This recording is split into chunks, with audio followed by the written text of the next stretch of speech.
ನಮಸ್ಕಾರ ವೀಕ್ಷಕರೇ. ಹಲವು ದಿನಗಳಿಂದ ಸುದ್ದಿಯಿಂದ ದೂರವಿದ್ದ ರಾಹುಲ್ ಗಾಂಧಿ ಈಗ ತಮಿಳುನಾಡಿನಲ್ಲಿ ಪ್ರತ್ಯಕ್ಷ ಆಗಿದ್ದಾರೆ. ಕಳೆದ ಕೆಲ ದಿನಗಳಿಂದ ಡಿಎಂಕೆ ಹಾಗೂ ಕಾಂಗ್ರೆಸ್ ನಡುವೆ ಓಡಾಡ್ತಾ ಇದ್ದ ಸುದ್ದಿಗಳಿಗೆ, ಪ್ರಶ್ನೆಗಳಿಗೆ ರಾಹುಲ್ ಕಡೆಯಿಂದ ಮೊದಲ ಉತ್ತರ ಸಿಕ್ಕಂತಾಗಿದೆ. ಈ ಎಲ್ಲಾ ರಾಜಕೀಯ ತಂತ್ರಗಳಿಗೆ ನೆಪ ಆಗ್ತಾ ಇರೋದು ವಿಜಯ್ ಅಭಿನಯದ ಜನನಾಯಕನ್ ಚಿತ್ರದ ರಿಲೀಸ್ ತಡ ಆಗ್ತಾ ಇರೋದು ರಾಜಕೀಯ ಸ್ವರೂಪ ಪಡೆದಿದೆ. ಮೊದಲಿನಿಂದಲೂ ಏನೇ ಸಮಸ್ಯೆ ಆದ್ರೂ ಎಲ್ಲದಕ್ಕೂ ಮೋದಿಯೇ ಕಾರಣ ಅಂತಿದ್ದ ರಾಹುಲ್ ಈಗ ಸಿನಿಮಾ ರಿಲೀಸ್ಗೆ ತಡೆ ಬೀಳೋದಕ್ಕೂ ಮೋದಿ ಕಾರಣ ಅಂತ ಹೇಳಿ ನಗೆ ಪಾಟಲಿಗೆ ಈಡಾಗ್ತಾ ಇದ್ದಾರೆ.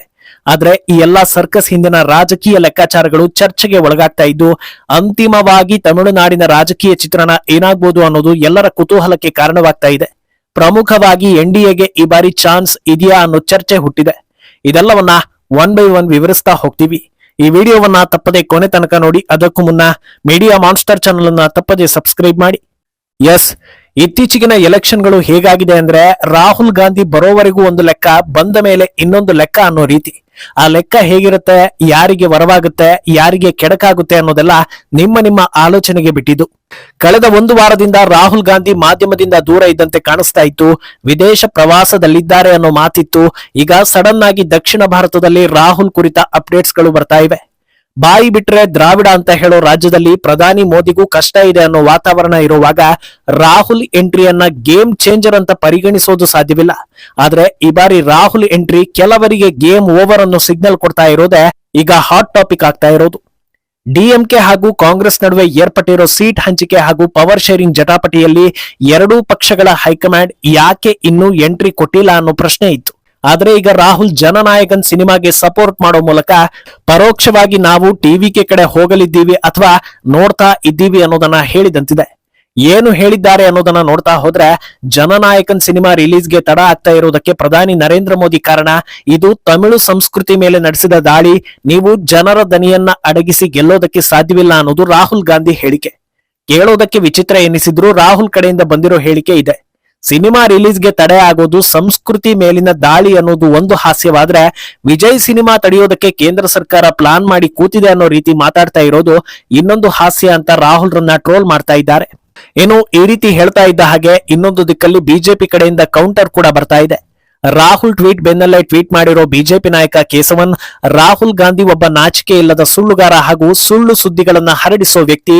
ತಮಿಳುನಾಡಿನ ಸಂಸ್ಕೃತಿ ಮೇಲೆ ದಾಳಿ ಮಾಡಿದ್ದು ಬಿಜೆಪಿ ಅಲ್ಲ, ಅದು ಕಾಂಗ್ರೆಸ್.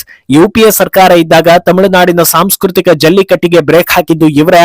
ಪೊಂಗಲ್ ಹಬ್ಬದ ಭಾಗವಾಗಿದ್ದ ಜಲ್ಲಿಕಟ್ಟನ್ನ ಕ್ರೌರ್ಯ ಅಂತ ಬಿಂಬಿಸಿ ಅದರ ವಿರುದ್ಧ ನೋಟಿಫಿಕೇಶನ್ ಹೊರಡಿಸಿ ಜಲ್ಲಿಕಟ್ಟನ್ನ ಬ್ಯಾನ್ ಮಾಡೋದಕ್ಕೆ ನೋಡಿದ್ದು ಕಾಂಗ್ರೆಸ್.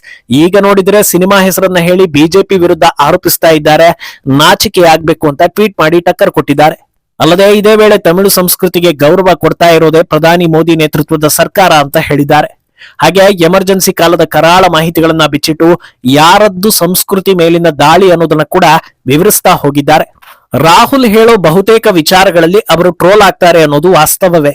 ಆದ್ರೆ ತಮಿಳುನಾಡು ವಿಚಾರದಲ್ಲಿ ರಾಹುಲ್ ಯಾಮಾರಿದ್ರ ಅಂತ ಕೇಳಿದ್ರೆ ಖಂಡಿತ ಇಲ್ಲ ಅಂತ ಹೇಳಲಾಗ್ತಾ ಇದೆ. ಯಾಕಂದ್ರೆ ತಮಿಳುನಾಡಿನ ಜನರ ನಾಡಿ ಮಿಡಿತವೇ ಸಿನಿಮಾ. ಆದ್ರಿಂದ ಸಿನಿಮಾ ವಿಚಾರಗಳಲ್ಲಿ ಯಾರಾದ್ರೂ ಮಾತಾಡಿದ್ರೆ ಅದನ್ನ ಆದ್ಯತೆ ಮೇರೆಗೆ ಸ್ವೀಕರಿಸ್ತಾರೆ ಅನ್ನೋದು ಇಡೀ ದೇಶಕ್ಕೆ ಗೊತ್ತಿರೋ ವಿಚಾರ. ಆದ್ರಿಂದ ರಾಹುಲ್ ರಾಜಕೀಯ ಸಲಹೆಗಾರರು ಸರಿಯಾಗಿ ವಿಚಾರವನ್ನ ಆಯ್ಕೆ ಮಾಡಿದ್ದಾರೆ. ತಮಿಳುನಾಡಿನ ಹೊರಗೆ ಇದು ಹಾಸ್ಯಾಸ್ಪದ ಆದ್ರೂ ಸಿನಿಮಾ ಅನ್ನೋದು ಅತ್ಯಂತ ಗಂಭೀರ ವಿಚಾರ ಆಗಿರುವವರಿಗೆ ರಾಹುಲ್ ಹೇಳಿಕೆ ಬೇರೆ ರೀತಿಯಲ್ಲೇ ಫೀಲ್ ಕೊಟ್ಟಿರುತ್ತೆ. ನಮ್ಮ ಹೀರೋ ವಿಜಯ್ ಸಿನಿಮಾಗೆ ಸಂಕಷ್ಟ ಬಂದಾಗ ಮೋದಿ ಬರಲಿಲ್ಲ, ಬಂದಿದ್ದು ರಾಹುಲ್ ಗಾಂಧಿ ಮಾತ್ರ. ಆದ್ರಿಂದ ರಾಹುಲ್ ಗಾಂಧಿಗೆ ನಮ್ಮ ಬೆಂಬಲ ಅನ್ನೋ ಜನರ ಸಂಖ್ಯೆ ಕೂಡ ಹೆಚ್ಚಿರೋದ್ರಿಂದ ರಾಹುಲ್ ಆಯ್ಕೆ ಸರಿ ಇದೆ ಅನ್ನೋ ಚರ್ಚೆ ಕೂಡ ಇದೆ. ಆದ್ರೆ ಇದರ ಉದ್ದೇಶ ಯಾರಿಗೆ ಟಕ್ಕರ್ ಕೊಡೋದು ಅನ್ನೋ ಬಗ್ಗೆ ನ್ಯಾಷನಲ್ ಲೆವೆಲ್ ನಲ್ಲಿ ಚರ್ಚೆ ಆಗ್ತಾ ಇದೆ.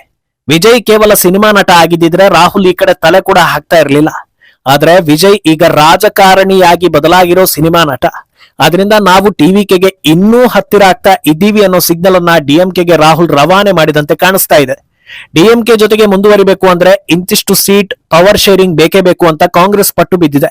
ಇಷ್ಟು ವರ್ಷಗಳ ಕಾಲ ಇಲ್ಲದ ಡಿಮ್ಯಾಂಡ್ ಈಗ ಬರ್ತಾ ಇದೆ ಅಂದಾಗ ಕಾಂಗ್ರೆಸ್ ಟಿವಿಕೆ ಒಳ್ಳೆ ಆಪ್ಷನ್ ಅನ್ನೋ ನಿರ್ಧಾರಕ್ಕೆ ಬಂದಿದೆ ಅನ್ನೋದು ಕ್ಲಿಯರ್ ಆಗ್ತಾ ಇದೆ. ಯಾಕಂದ್ರೆ ಡಿಎಂಕೆ ಜೊತೆ ಇದ್ರೆ ಬೆಳೆಯೋದಕ್ಕೆ ಸಾಧ್ಯವೇ ಇಲ್ಲ. ಟಿವಿಕೆ ಜೊತೆಗೆ ಹೋದ್ರೆ ಅವರಿಗೆ ರಾಜಕೀಯ ಗುರು ಆಗೋ ಅವಕಾಶ ಕೂಡ ಕಾಂಗ್ರೆಸ್ಗೆ ಸಿಗ್ಬೋದು. ಕೇವಲ ಸಿಎಂ ಸೀಟ್ ಮೇಲೆ ಕಣ್ಣಿಟ್ಟು ರಾಜಕೀಯಕ್ಕೆ ಇಳಿದಿರೋ ವಿಜಯ್ಗೆ ಗ್ರೌಂಡ್ ಲೆವೆಲ್ ರಾಜಕೀಯ ಅಂದ್ರೆ ಏನು, ಯಾವ ಕ್ಷೇತ್ರದಲ್ಲಿ ಯಾವ ರೀತಿ ವಾತಾವರಣ ಇರುತ್ತೆ, ಪಾಲಿಸಿ ಮೇಕಿಂಗ್ ಅಂದ್ರೆ ಏನು, ಕ್ಯಾಬಿನೆಟ್ ಹೇಗೆ ರಚನೆ ಆಗುತ್ತೆ, ಇಂಥ ವಿಚಾರಗಳ ಬಗ್ಗೆ ಹೆಚ್ಚಿನ ಮಾಹಿತಿ ಇಲ್ಲ ಅನ್ನೋದು ಇಲ್ಲಿಯ ತನಕ ಅವರ ರಾಜಕೀಯದಲ್ಲಿ ಕಾಣಿಸ್ತಾ ಇದೆ. ಆದ್ರೆ ಸಿದ್ಧಾಂತ ಮಾತ್ರ ಕಾಂಗ್ರೆಸ್ ಸಿದ್ಧಾಂತವನ್ನ ಎಡಕ್ಕಿಟ್ಟು ಬಲಕ್ಕಿಟ್ಟಂತಿದೆ. ಅದರಿಂದ ಇಬ್ಬರು ಕೈ ಜೋಡಿಸಿದ್ರೆ ಮುಸ್ಲಿಂ ಹಾಗೂ ಕ್ರಿಶ್ಚಿಯನ್ ವೋಟ್ ಸಮೀಕರಣ ಆಗುತ್ತೆ. ಆಮೇಲೆ ಅವರವರಿಗೆ ತಕ್ಕಂತ ಯೋಜನೆಗಳನ್ನ ಮಾಡೋ ಭರವಸೆ ಕೊಡ್ಬೋದು ಅನ್ನೋ ಲೆಕ್ಕಾಚಾರ ನಡೆದಂತಿದೆ.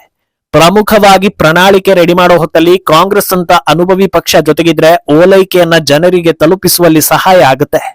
ಅಲ್ಲದೆ ಕಾಂಗ್ರೆಸ್ ದೃಷ್ಟಿಕೋನದಿಂದ ನೋಡಿದ್ರೆ 58 ವರ್ಷಗಳ ಬಳಿಕ ತಮಿಳುನಾಡಿನಲ್ಲಿ ಪವರ್ ಶೇರಿಂಗ್ ಮೂಲಕವಾದ್ರೂ ಅಧಿಕಾರ ಸಿಕ್ಕಿದ್ರೆ ದಕ್ಷಿಣದಲ್ಲಿ ಸ್ಟ್ರಾಂಗ್ ಆಗ್ಬೋದು ಅನ್ನೋ ಲೆಕ್ಕಾಚಾರ ಇರುವಂತೆ ಕಾಣಿಸ್ತಾ ಇದೆ.